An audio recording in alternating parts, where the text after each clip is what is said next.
ഗുപ്തൻ നമ്പൂതിരി.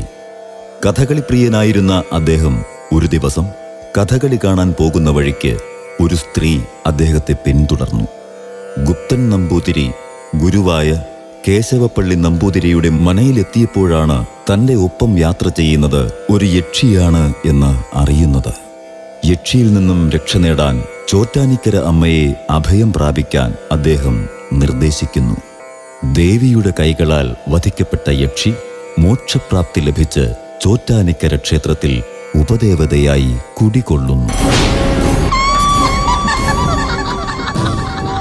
അമ്മേ ദേവി,